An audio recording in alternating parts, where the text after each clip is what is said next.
All right, we are here today with Clayton Mooney. Clayton, thank you for being with us. Thank you for having me, Kevin. So we're going to start in a series, and Clayton, you'll be the first guest in the series. I'll do an historic case study on the Wright brothers and the part of the entrepreneur's ethic that they typify as fail successfully.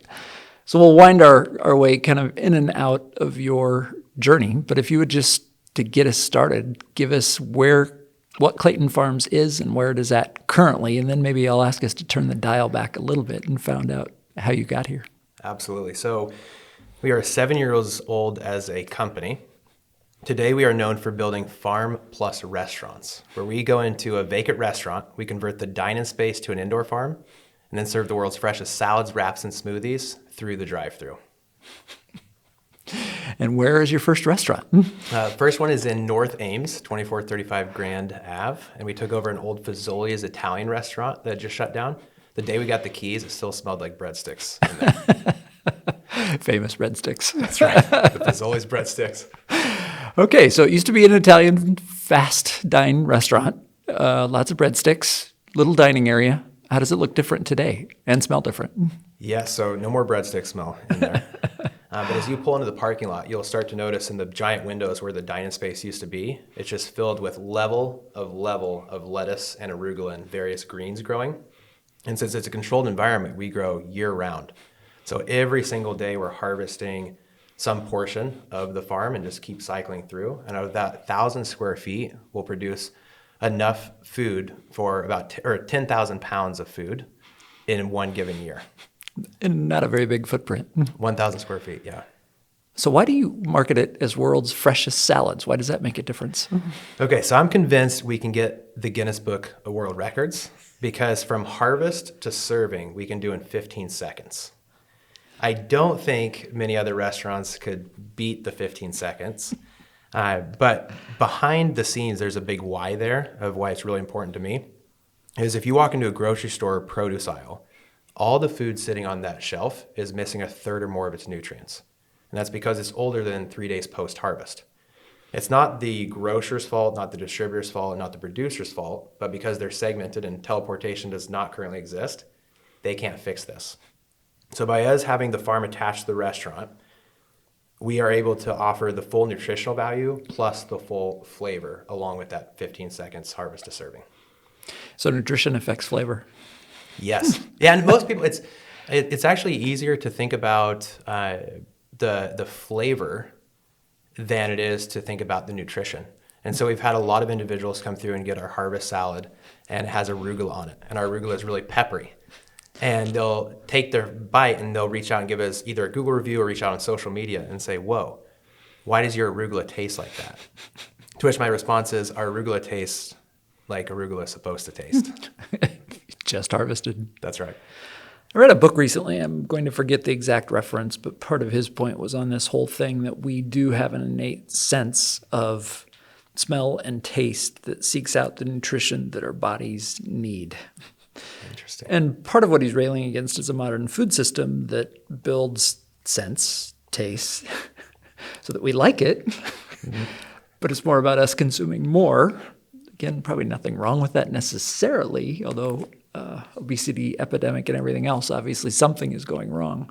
Yeah. Anyway, he pointed back to a study that he commented we wouldn't be able to reproduce today, but it was just fascinating. A lady scientist in probably the 1920s, so I mean this is a 100-year-old study, had taken children who had just been weaned and came from a poor background, so like 9 months old, something like that, just weaned, so just learning how to eat solid food, and talked about one child in particular that had severe vitamin D deficiency, like scurvy-like symptoms.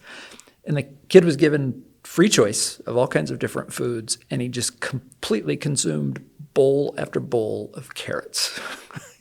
Vitamin A, vitamin D, vitamin C. And for about a week, like carrots only diet.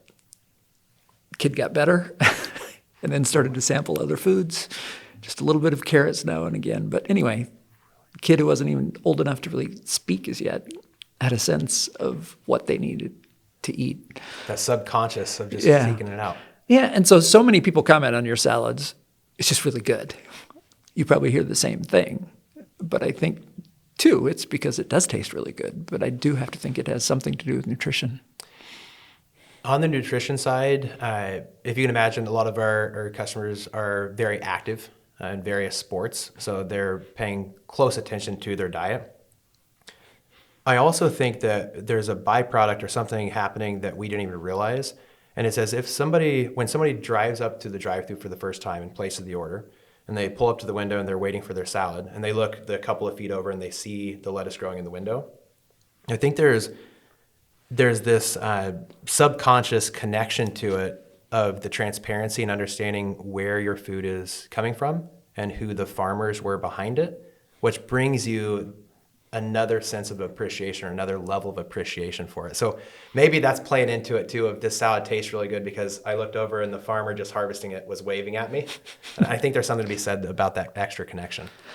Yeah, I mean, multiple signals coming that this food is wholesome. Yeah, I understand where it comes from. I mean, I can think of more than 10 years ago, we took a group of students on a tour of California, and we were at Salinas, California, what's referred to as the salad bowl of the United States. And so lettuce and leaf vegetables are grown. And for a Midwesterner going to see this operation, it's just interesting because it's not like farming crops that we have.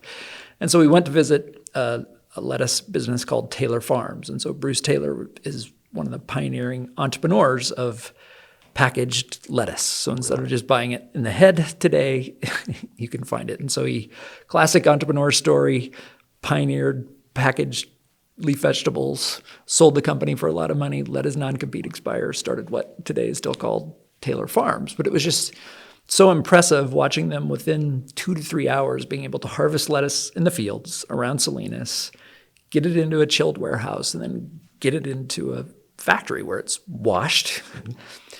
Tremendously large machines, tons of lettuce processed every hour. And then, of course, trying to get it dry enough so that the quality is maintained when it's inside that plastic package. And then trying to get it to grocery stores in places like Iowa within 4 to 7 days. Yeah. I think about your advantage of 15 seconds or whatever, right? And how did you get to that point of thinking about fresher is better and kind of the supply chain, if you will? Because you are farm to consumer. Yes. In a very short supply chain. I'd like to think that we had strategized and figured out all of the steps to owning the supply chain and being vertically integrated. In reality, it was leaning more into and obsessing over our customer feedback while testing other business models, and started to realize the value and what the customer expected in a local farm with that year-round service. That meant making investments and owning more of the supply chain over the years. So that's 5-6 years in the making, and now that we've built up the reputation of world's freshest salads, wraps, and smoothies, I'm excited to cookie cutter into as many other locations as possible. Great.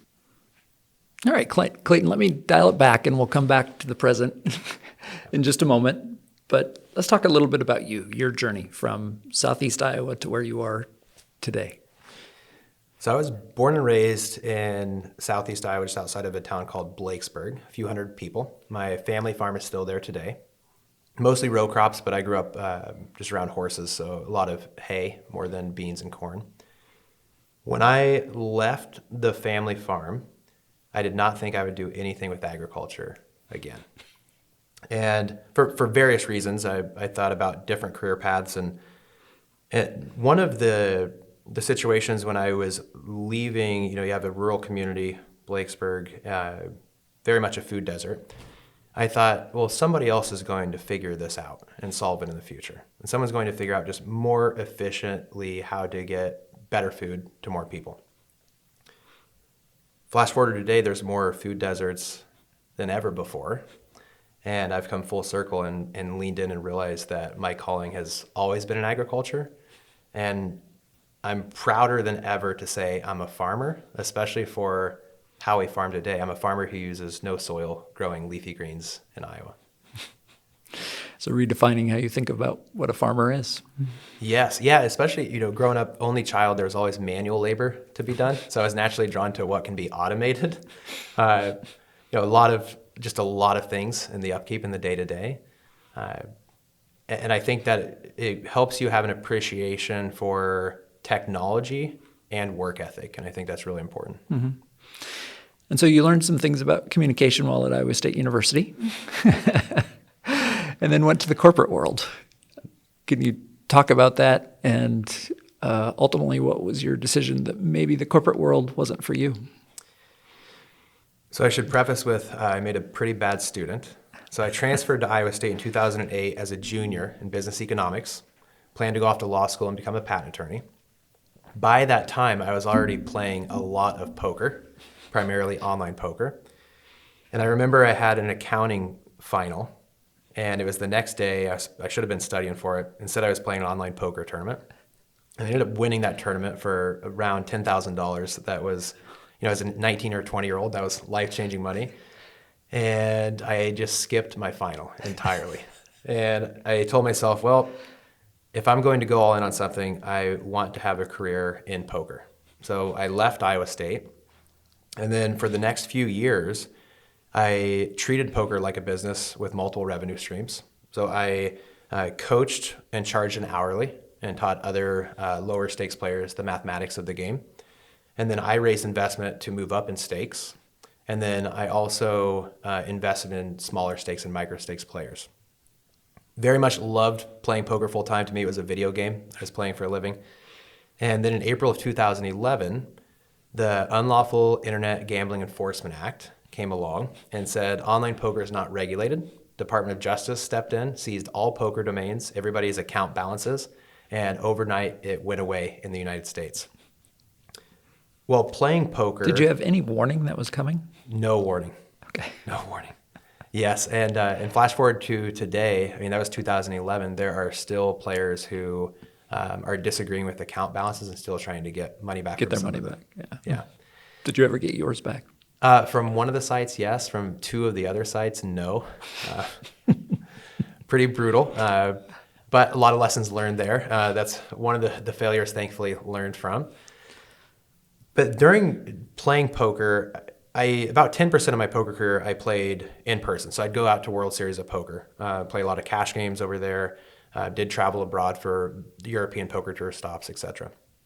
And I was blogging about the mathematics of the game. And a lot of friends told me, I appreciate reading the mathematics section, but you're a terrible writer and storyteller.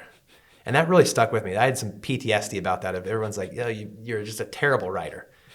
And when online poker went down, I had a decision to make to either return to school and change back to a career path, or move abroad to keep playing.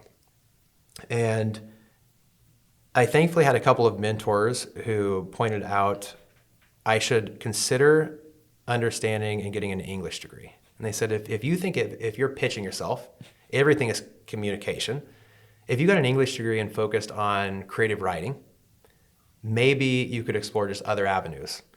And so that's what I did. I returned to Iowa State in the span of 3 semesters, crammed 60-some credits in there, finished up with an English degree, jumped into corporate America by taking a job as a marketing and technical writer with a Fortune 200 company in Denver, Colorado.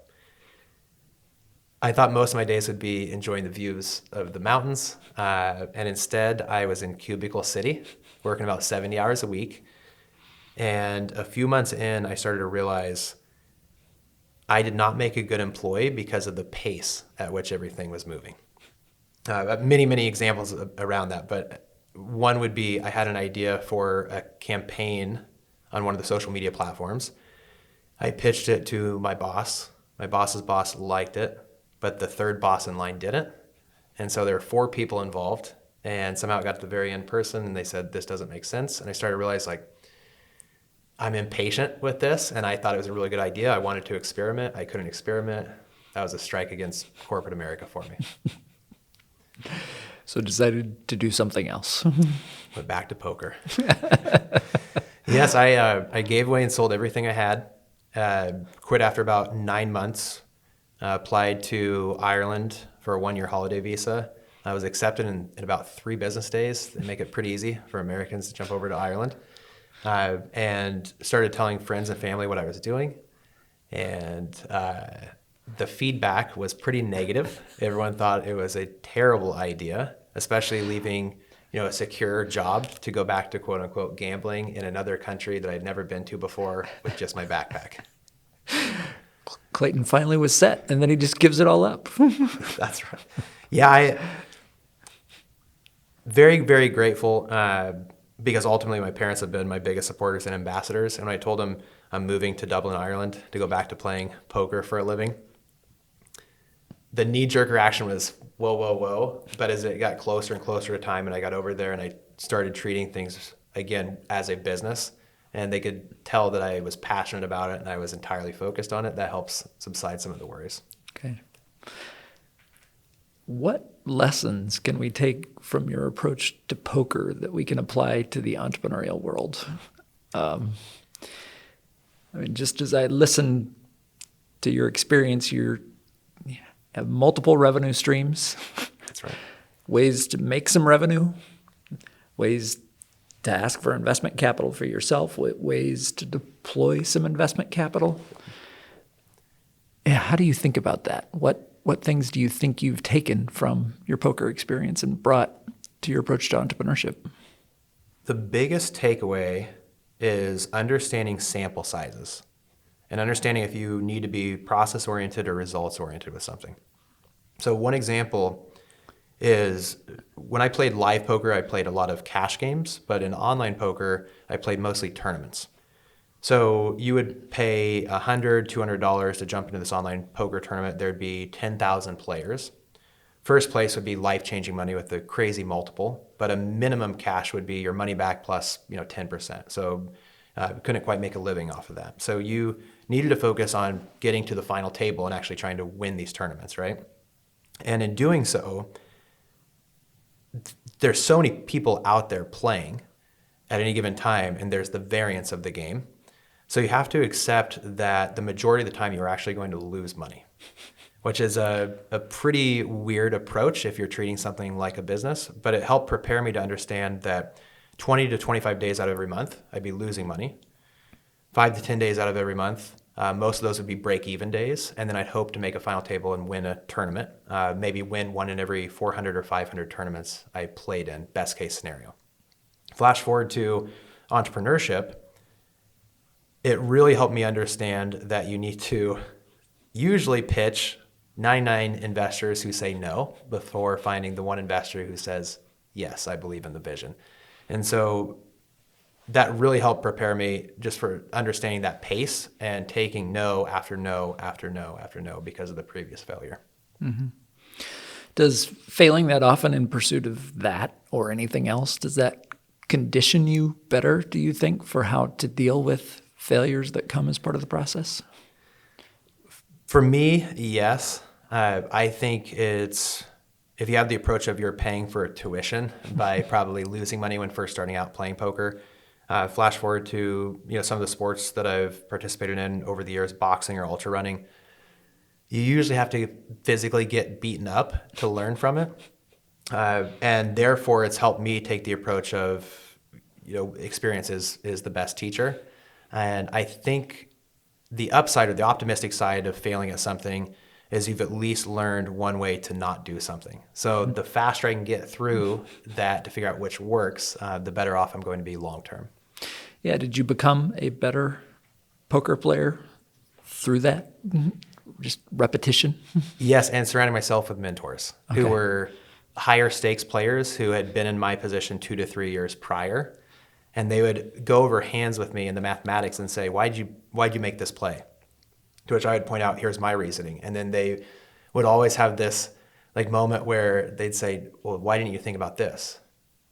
And I would look over and I'd be like, oh, why didn't I think about that? And it would completely change my view and help me to speed up my learning from those mentors.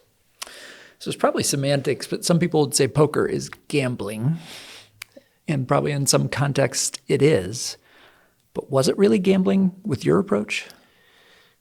So my mind has weirdly worked in numbers more often than words. And from a very young age, I had a speech impediment until I was 8 and could hardly be understood by most people. So by me thinking in numbers, I was just drawn to games that understood deductive reasoning and understood statistics. The reason why I don't consider poker gambling is if you walk into a casino to play poker, you are not playing against the house. All other games you're playing against the house. The house has the better odds.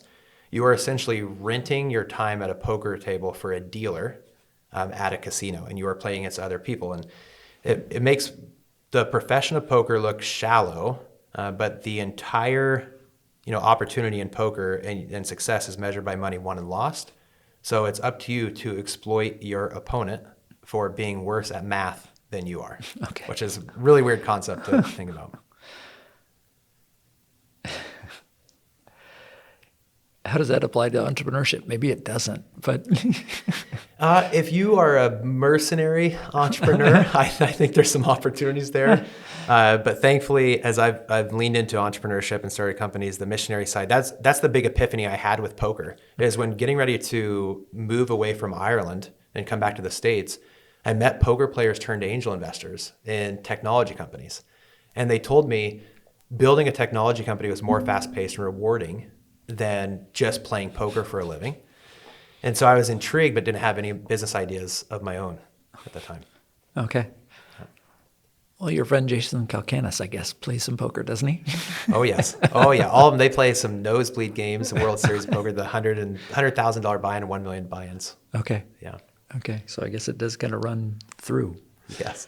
Well, let's move forward to the start of what's become Clayton Farms. Take us back to the beginning.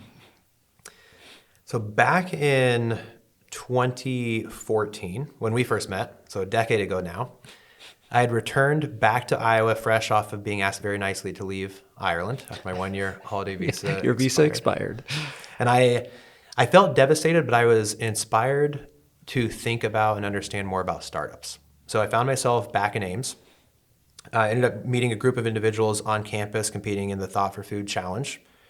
That ultimately was the genesis to the first company I co-founded, where I was co-founder and chief product officer of Kenosol, where we built solar food dehydrators for farmers in developing regions. With Kenosol and having a hardware product we were trying to get halfway around the world, to me, the distribution was way harder than the product. And going into remote areas that lacked infrastructure, it kind of kept coming back to my impatience. And a few years in, I started thinking about what does food security mean in our own backyard, starting in Iowa, especially back to growing up on a family farm. You see that rural area as a food desert. You expect it to get better. So with Kenosol spending a lot of time abroad and with partners abroad, I kept coming back to how do we create access to the food people deserve here, starting in central Iowa. I posed that question on a blog and to my 36 or so readers.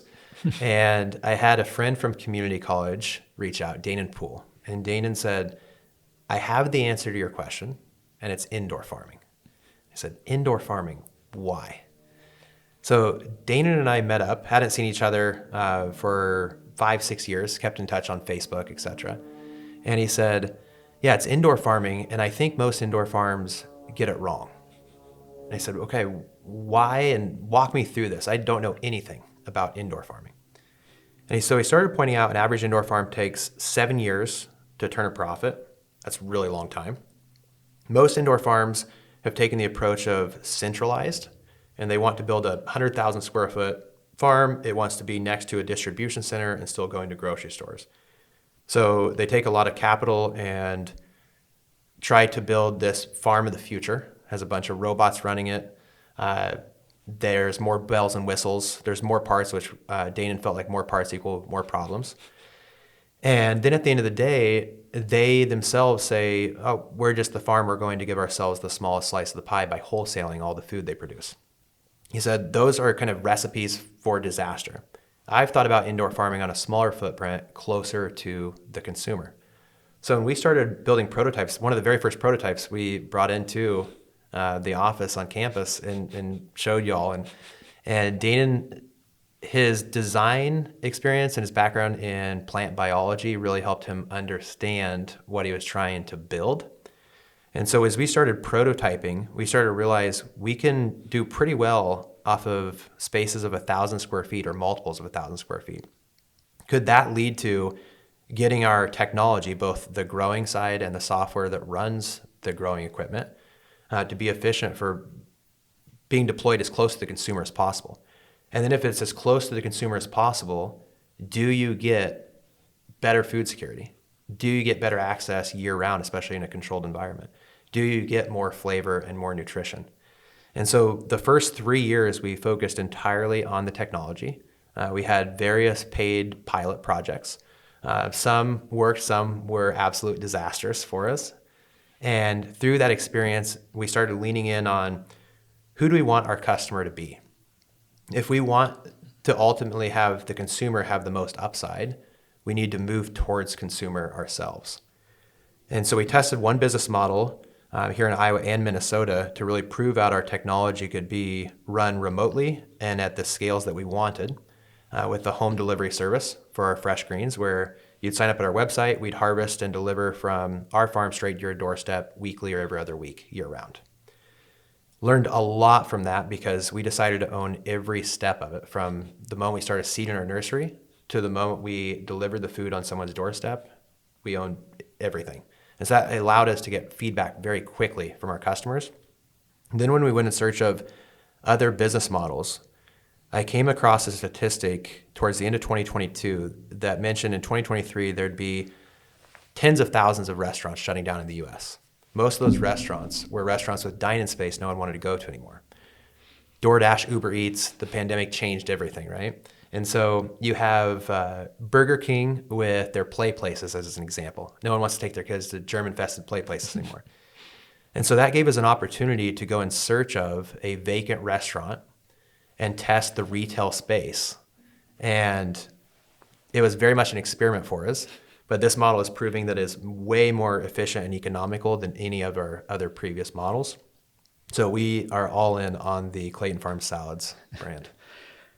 So what was the amount of time it took to get your first restaurant up and going? Speaking of your compelling need for speed, that was relatively fast. Yes. So 6 weeks. The second we got the keys to 6 weeks later, we were serving salads. When we were interviewing manager candidates, the first 3 candidates who came through who had decades of experience, a couple of them had even owned their past restaurants, had successful exits. They said you need a minimum of 6 months. So they were looking at the timeline. They said, well, if this is the end of February and you are launching March 31st, that's just not doable. That is impossible. To which then I finished the interviews very quickly and said, we'll keep going until we find team members who want to go at this pace. And there are people out there who can go at that pace. But 6 weeks from keys to demo to our farm up and growing to first harvest to serving salads and smoothies through the drive-thru. Mm-hmm. And found it to be a superior business model to the home delivery. People came to you. Very superior. That's the biggest key insight that we had. And instead of spending on the fulfillment side, what if people came to us for the food? Yeah. Yeah.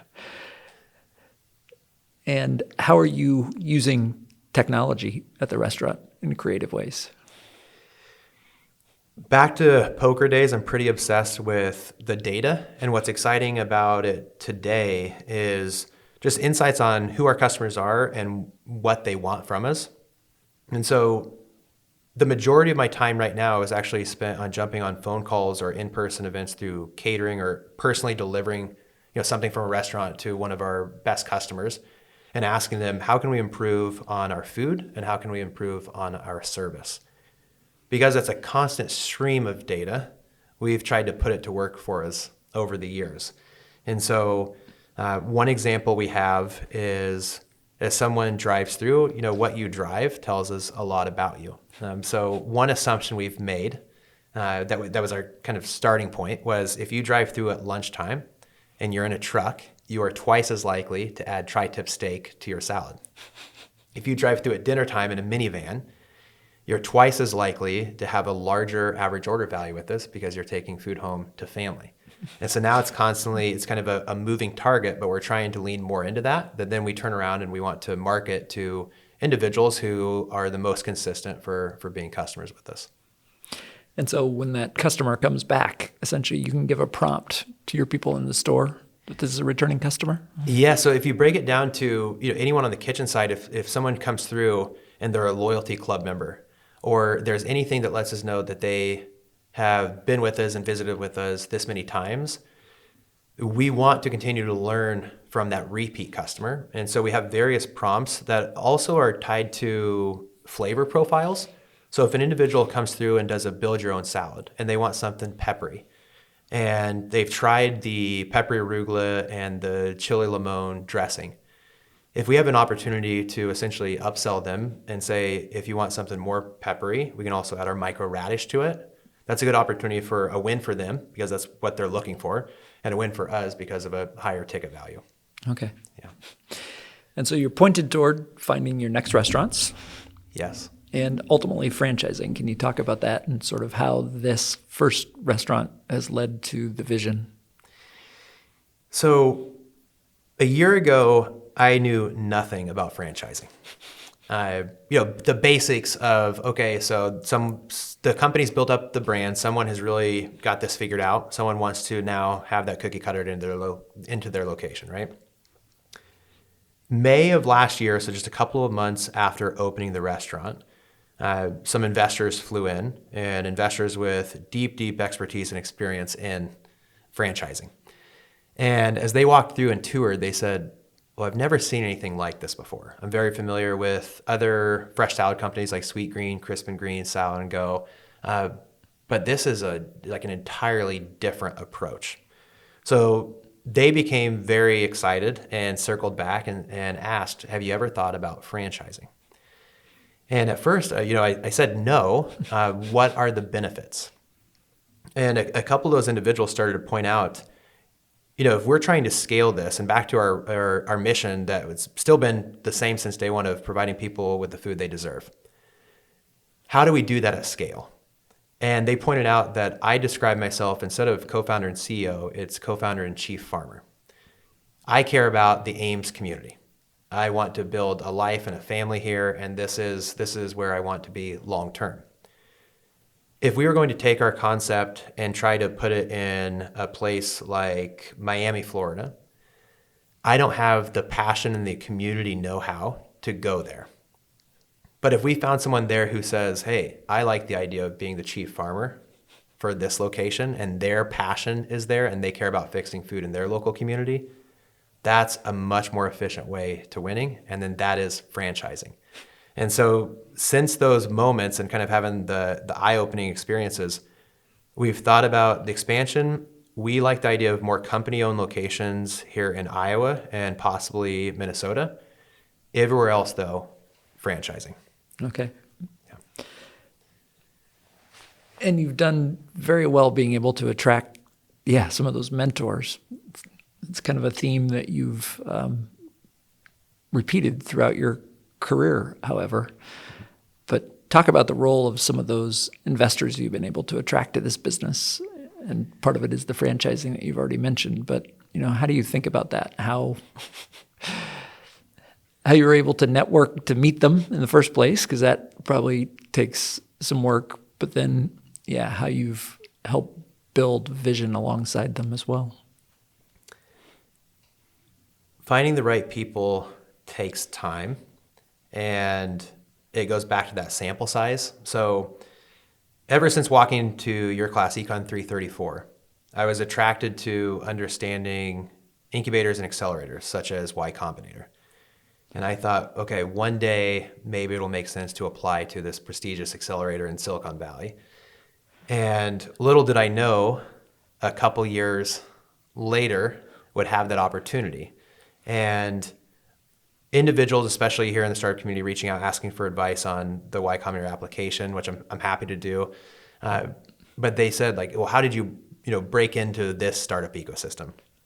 And I have to tell them that was my fourth attempt to break into that ecosystem. The first 3 attempts were huge failures, 0 leads, 0 investment in the company, and just getting beaten up over and over again.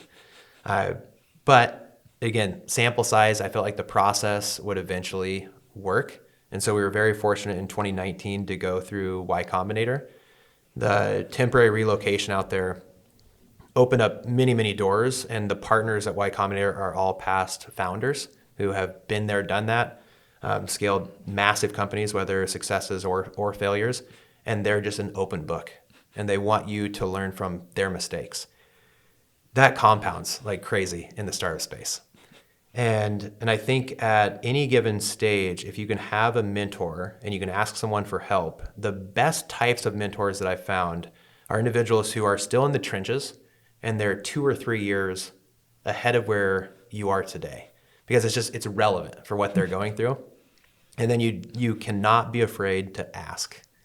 And I've made a fool of myself many times by asking certain individuals to be a mentor, and whether they don't have the time or the bandwidth or they truly don't think they can help, you have to keep moving. And eventually you find someone who you explain your vision to them and their eyes light up, and all of a sudden it's like you're talking with someone you've known for decades, and you can tell that they're instantly bought into what you're trying to build, and that gets really exciting. And I think that's just a healthy circle of life for especially founders and entrepreneurs of, you've built something, now you're giving back by mentoring. But cannot be afraid to ask. Yeah. So what was the experience like, spending some time as part of the Y Combinator process, but then building some of those relationships? I too have had investors from Silicon Valley at one of my past companies, so spent time there in the late 90s at least, which some things are still the same, some things are different. But,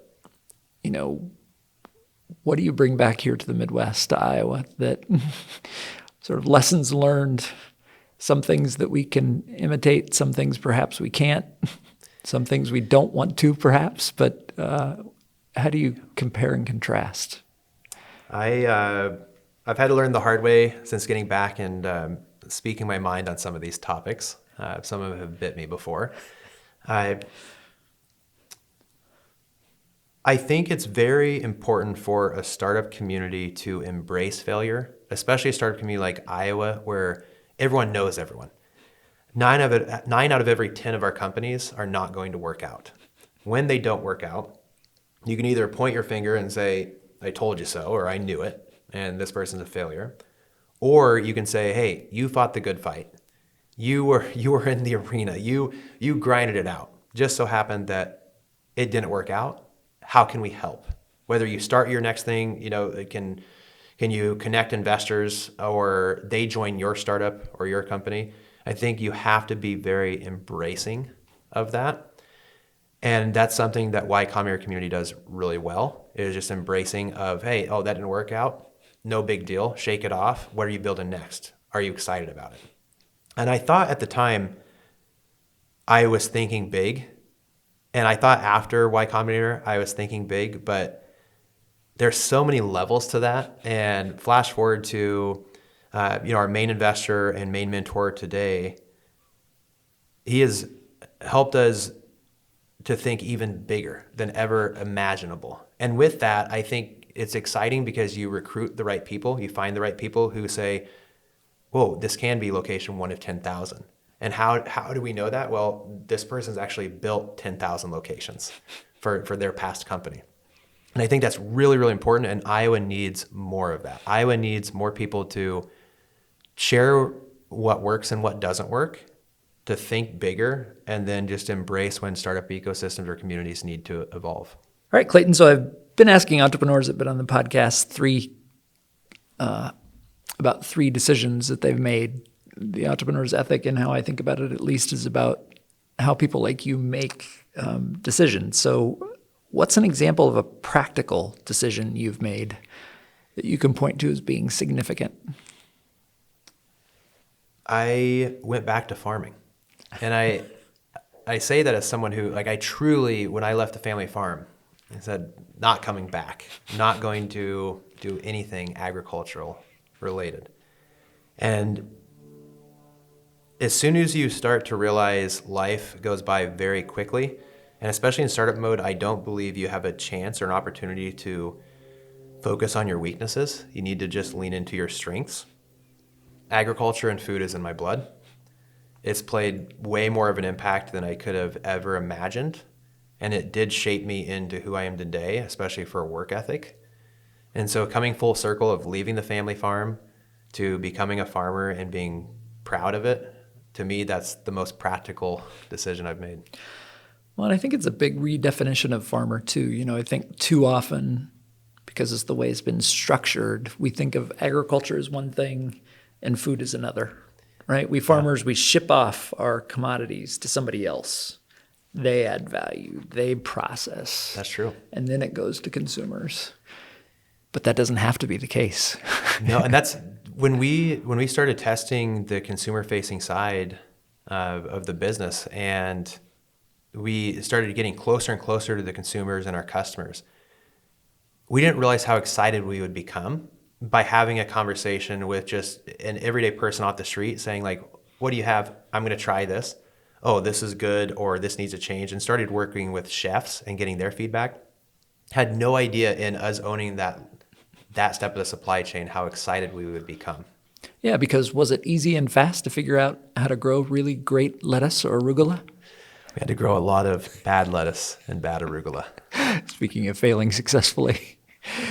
Yeah, and that feedback loop becomes really important. Absolutely. It's hard to get feedback either from just yourself trying what you have or from somebody else that it could be improved, or maybe it's not good at all and you need to go back to the drawing board. But it's the quickest way to get a little bit closer to what consumers will love, I think. And remaining humble with it as well. I mean, you have to have some humility when you walk into a very nice chef's location or kitchen and say, listen, I grow food. I need feedback on it. I am not a chef. I'm not a good cook. What are your thoughts on this? And that takes it takes some grit to have to go in and actually search for and want the true actual feedback and honest feedback. Mm-hmm. Mm-hmm.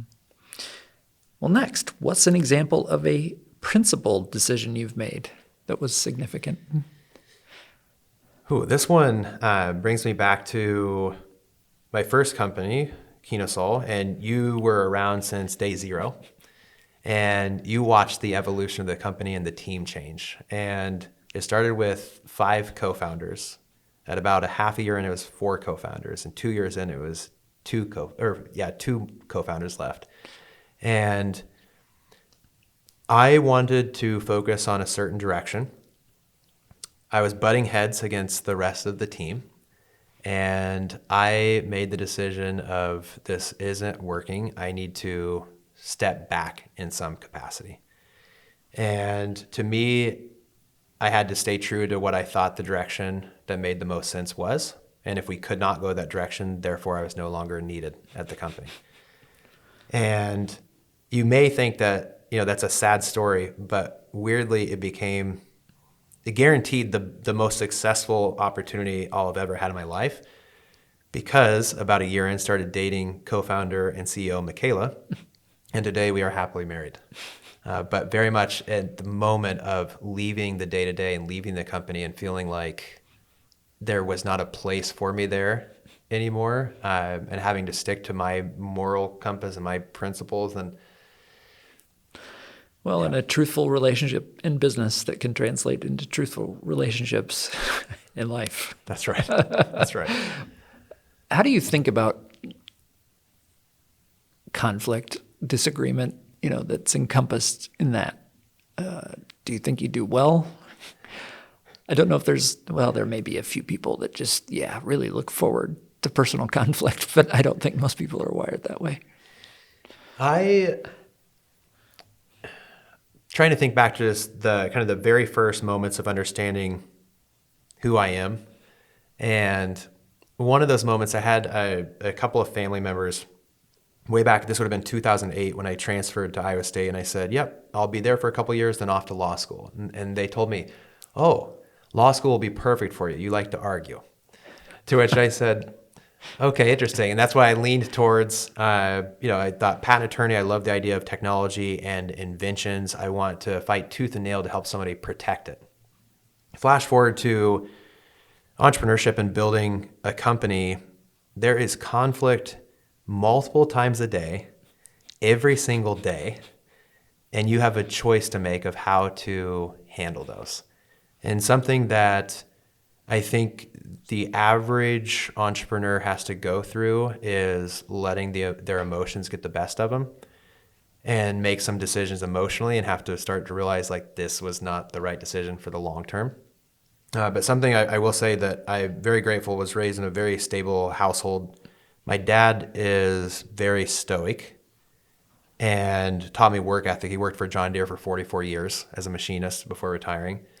And then my mom is a professional painter and taught me about being process oriented and having a vision. And I think that balance helped it to where I've tried to take a stoic or a more kind of data-driven approach to conflict. And if I'm wrong, I need to accept it and move on. If the other person or the business partner or the co-founder or a team member is wrong, the best thing that could happen for the company's sake is for them to acknowledge it, accept it, and move on. And that is so much easier said than done most of the time.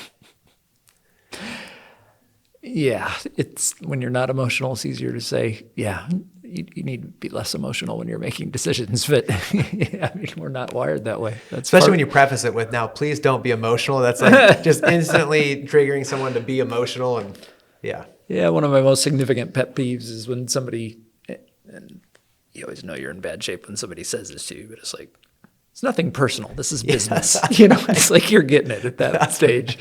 But it's just dumb to say, because business, in my reckoning of it, is about relationships, and relationships are personal. It's always about the people. And it's so hard to, I mean, at any given day, I like to think, you know, one of the rules that we have with the company is at any given day, 10% of the team's having a bad day. And it's probably nothing to do with work, anything else, life just happening, right? And so if you have a team of 20 people, that's a couple people each day that can really ruin the day for somebody else. And so you're always like walking that fine line of understanding, your place in leadership and what you want to discuss, what you think you can kind of get over in conflict, what needs to be addressed and the calendar cleared for, et cetera. Mm-hmm. Third, what's an example of a weird or whimsical decision that you've made that was, well, interesting, if nothing else? Two things come to mind here. One is just a fun little statistic. I've always considered myself an early adopter and futurist. And in 2012, while living in Denver, I had a friend introduce me to Bitcoin. And he said, it's digital money. And I said, so similar to PayPal. And he said, no, this is different. And thankfully listened to him. And, that's 12 years in the making for Bitcoin. And I could have never imagined what cryptocurrency and that space and Web3 space could evolve into. But another decision was truly the moment I had the epiphany of leaving corporate America and going back to poker. I got out of work, I got home, and I was sitting there and I said, my idea is worth testing, and they won't even let me experiment with it. So I have zero upside individually to prove or disprove this. Because of that, am I happy? And could I do this for the next 5, 10, 15, 20 years? And every which way I looked at it, I said, no, absolutely not. I'm going to lose my mind if I stick with this route. And so I found myself on poker forums and searching for the easiest countries to relocate to as an American to jump back into online poker. And when I made the decision and I had applied, I got the visa. I pretty much had all my ducks in a row before I started telling anyone else.